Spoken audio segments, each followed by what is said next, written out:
Could Gary Ridgway, the Green River killer, have been brought back to King County to face a new charge? Investigators have always maintained they believe there are more women than the 49 victims Ridgway confessed to. It's all about the victims. It's not about me.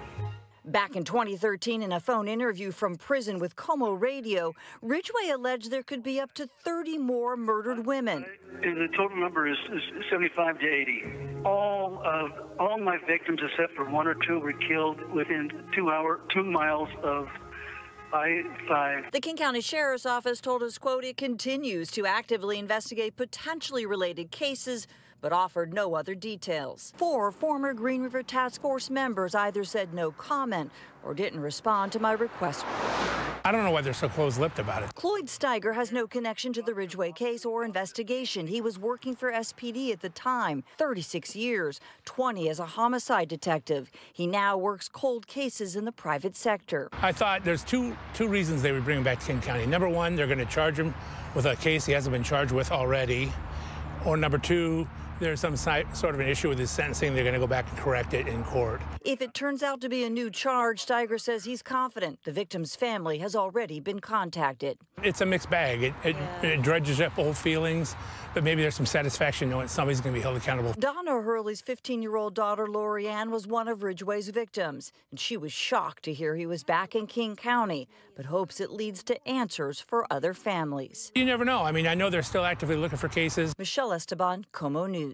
Well, tonight there is still no word on why the Green River killer, Gary Ridgway, was transferred here to the King County Jail. He's serving 49 consecutive life sentences for the murders of 49 women and girls. But back in 2013, you might remember, he admitted to even more murders. Take a listen. And the total number is 75 to 80. All my victims, except for one or two, were killed within 2 miles of I-5. It's a mixed bag. It dredges up old feelings, but maybe there's some satisfaction knowing somebody's going to be held accountable.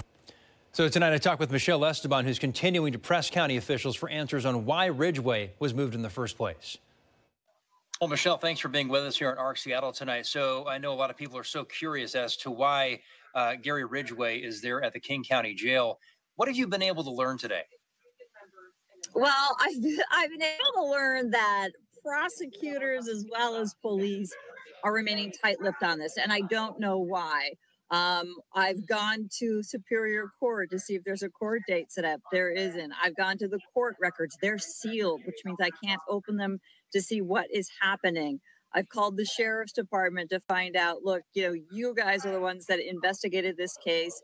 What can you tell me? And all they are saying is what they told us yesterday, and that's when we learned that Ridgway had been transferred from the penitentiary in Walla Walla to the King County Jail. And they're saying that they continue to actively, investigate cases related to this, but offered no specifics. I thought the other thing that was interesting, Preston, is I thought, I'm going to go back to the task force members. It was a big task force that worked on this case. And I was able to find numbers for 4 people. There's 2 others that I wanted to talk to that have passed away since this case. But the 4 that I did reach out to, 2 of them never got back to me, and 2 of the others said they just can't comment. So they're really tight-lipped about it. So the answer to your question is we don't know, but we're going to keep asking. It's interesting they'd have to bring him all the way to King County to deal with a matter when they couldn't just do it from Walla Walla, where he is now. It is interesting to see, with his age, and you wonder, is he healthy? They bring him here for maybe a reason to be sick, but then again, you think, well, he could maybe be treated there. So I know there are so many questions, but a lot of people are really upset at just the fact that he's here in Seattle at all and say he should never be here. Yeah, I caught up with a guy named Cloyd Steiger. I mean, we've talked to him before. He's a longtime SPD staffer. He was a patrol officer when these victims first started surfacing. He's worked 36 years for SPD, 20 as a homicide detective. He was the chief investigator for the Attorney General's office for a while, and he's still solving cold cases. He does it in the private sector. So he's got a lot of experience, and he's close to a lot of people who worked for the task force and, everybody from defenders to prosecutors. And so I caught up with him to say, hey, what do you think? You know, I think that you know probably better than I do. You might be able to give us some insight here. And he said he thought one of two things. He thought that, one, he's brought back here potentially to face a new charge. And if he's going to face a new charge and it's in King County, he needs to be here to hear what the charge is, which would indicate that there might be new evidence in the case.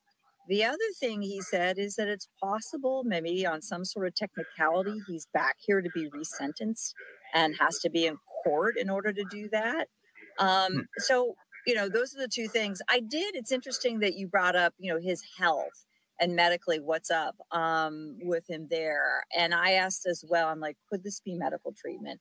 And he said flat out, no. He said, I really do not believe that he would be brought here, because he said he could absolutely, you know, get what he needs there. But just to your other point, just about families, as you know, we reached out to Donna Hurley's family, or to Donna Hurley last night.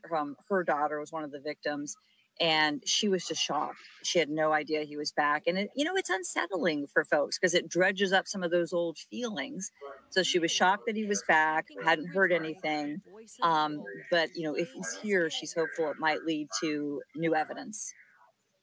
And that would be very interesting because, you know, a lot of people are going to be interested to see him in court and see what that new evidence is. I mean, what he's serving 49 life terms right now for the murders he's committed, and who knows, it could be 50 life terms. I mean, the whole thing, I guess it doesn't matter. I mean, he'll never get out of prison, but potentially he could end up serving 80 life sentences based on the number of people we think might be out there.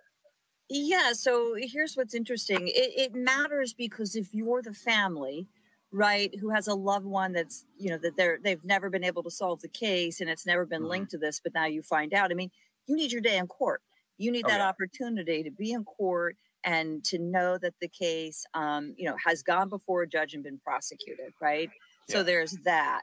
But, you know, you're alluding to perhaps 80 victims, and that comes from a prison interview that Ridgway did himself back in 2013 with Charlie Harger with KOMO Radio.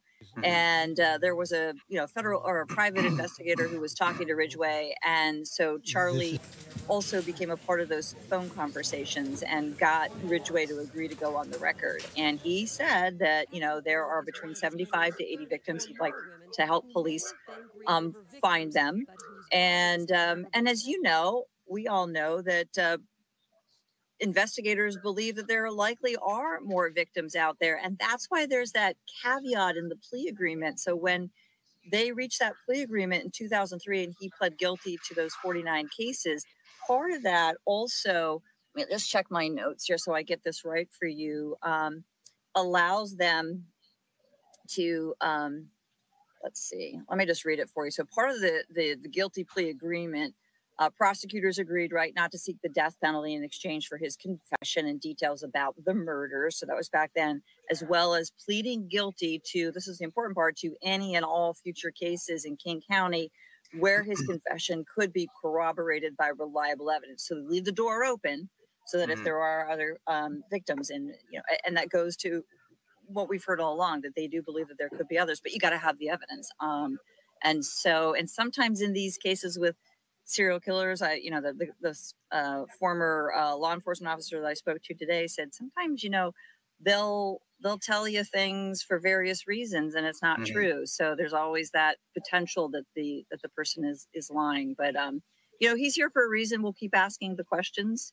I checked the Superior Court docket. There's nothing on the docket for him, so couldn't get a clue there either. So this is to be continued, Preston. Okay, Michelle, thanks for the update. I know a lot of people want to know what's going on, so please keep us posted as this continues to develop. I know a lot more is out there, and I'm sure in the coming days we'll learn a lot about this. But keep us posted, please. And as always, thanks for being with us here on ARC Seattle tonight. We appreciate it. You got it, of course. Thanks, Preston.